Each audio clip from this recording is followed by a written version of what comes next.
Statistics speak for नहीं बोल लिया ना सर उन्होंने। मुझे सवाल इख्तियार साहब आपसे है, मैंने उनके सामने नंबर्स वो रखे जो गवर्नमेंट ने रखे बतौर ऑपोजिशन। अभी हसन साहब कह रहे थे ना कि एक मुस्बत ऑपोजिशन का किरदार अदा करें जो फाल होना चाहिए। देख लें, सुन लें, आपके सारे नंबर्स उन्होंने आपके सामने रख दिए।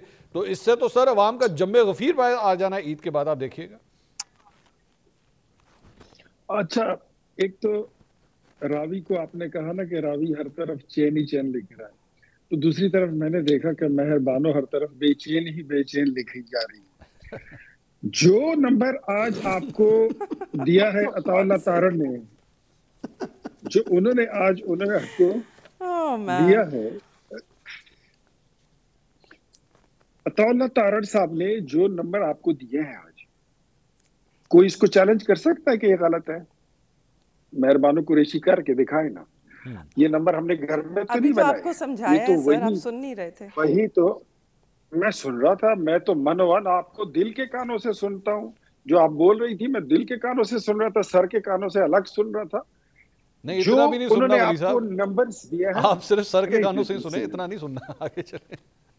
जो बातें इन्होंने की हैं, जो अताउल्लाह तारड़ कह रहा है वो पाकिस्तान ब्यूरो ऑफ स्टैटिस्टिक्स से लेकर आपको फराहम कर रहे हैं। ठीक, यही नंबर जब आपकी हुकूमत में पाकिस्तान ब्यूरो ऑफ स्टैटिस्टिक्स दिया करता था तो आप इसको सही दुरुस्त मानते थे। ठीक। आज जो आपके पास जो आप बता रही हैं, इसकी ऑथेंटिकेशन कोई नहीं है। ये आपने घर में बना के खुद से मुस्लिम लीग नून की हुकूमत को उसको बर्बाद करने के लिए या उस पर वैसे ही एक दाग लगाने के लिए अगर आप कहना चाहती हैं तो कहें, लेकिन मैं आपके तमाम नंबर्स को मुस्तरद करता हूं। मैं आपको लेट मी क्लियर नहीं सर, ये वही स्टैटिस्टिक्स हैं, ये वही नंबर्स हैं, ये सिर्फ एक कंपैरिजन है 2022 के वही फेडरल ब्यूरो के स्टैटिस्टिक्स का और 2025 के वही स्टैटिस्टिक्स का। आप अगर सुन लीजिए ना, स्टैटिस्टिक को भी एक साइड पे थोड़ी देर के लिए रखें। हम वो बात करते हैं, ये वो बातें हैं जिसको मैं समझता हूं, मंसूर भाई समझते हैं, आप समझती हैं, या हसन अयूब समझता है, या सुनने वालों में बहुत कम तादाद ऐसी होगी जो समझते हैं।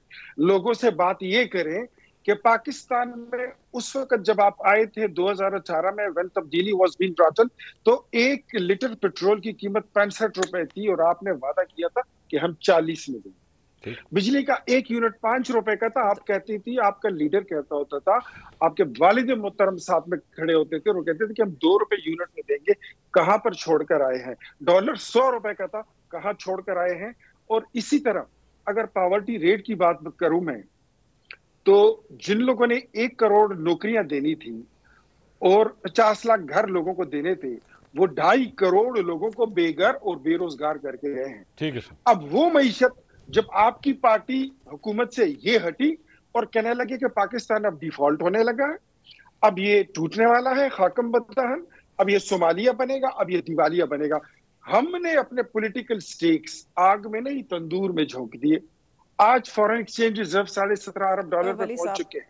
स्टॉक एक्सचेंज सुन लीजिए, मैंने बड़े तहम्मुल से सुना, आप भी सुन लीजिए। नहीं, बहुत अच्छी मजलिस पढ़ी है आपने वली साहब।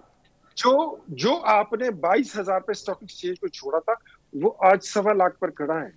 और वो पाकिस्तान जिसके डिफॉल्ट होने की खबरें थी, वो डिफॉल्ट नहीं हुआ। आपने पूछा कि इन्वेस्टमेंट की हम सुन रहे हैं, कोई आ नहीं रही है। वो पाकिस्तान जिसको आपने पूरी दुनिया में तने तनहा एक अकेला छोड़ दिया था, सऊदिया, यूएई, चाइना, इंडिया, इंडोनेशिया, तुर्की, कौन आपके साथ खड़ा था? ठीक है, एट द एंड ऑफ मुझे इजाजत दीजिए, यू आर ऑल अलोन। मैं जरा आगे इन्वेस्टमेंट आ रही है तो थोड़ा सा जरा तहम्मुल से काम लें। ये मुल्क आपका भी है, वैसे ये हमारा वली साहब, अच्छा मंसूर साहब एक सेकंड दीजिएगा, 25 करोड़ अवाम का जल्दी से बात करेंगे मेहरबान साहब, फिर मुझे आगे जाना है।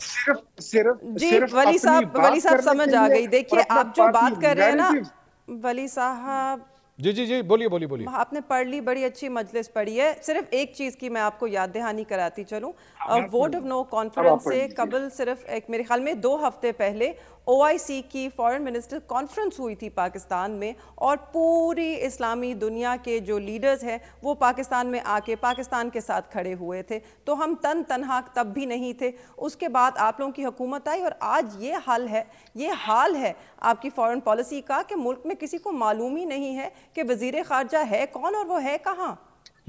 ठीक है, वेरी इंटरेस्टिंग पॉइंट। एक ब्रेक, नाज़रीन एक ब्रेक लेंगे। ब्रेक के बाद मैं ज़रा बात करना चाहूँगा हसन अयूब साहब से कि इमरान खान साहब से मुलाकातों के हवाले से पाकिस्तान तहरीक इंसाफ को बड़ी तशवीश है। वो कह रहे हैं कि जी एक सिस्टम इस किस्म का बना दिया गया है कि उनकी तमाम मुलाकातों के ऊपर पाबंदी लग गई है और उसके ऊपर भी वो अब एहतजाज करना चाहते हैं। बल्कि एक दो लोगों ने तो यहाँ तक कहा, जिनका ताल्लुक KP असेंबली से था, उन्होंने कहा कि फिर शायद हमें यही करना पड़ेगा कि अडयाला जेल के बाहर हम KP असेंबली का इजलास बुलाते हैं एहतजाजन, ताकि हमारी मुलाकातें खान साहब से करवाई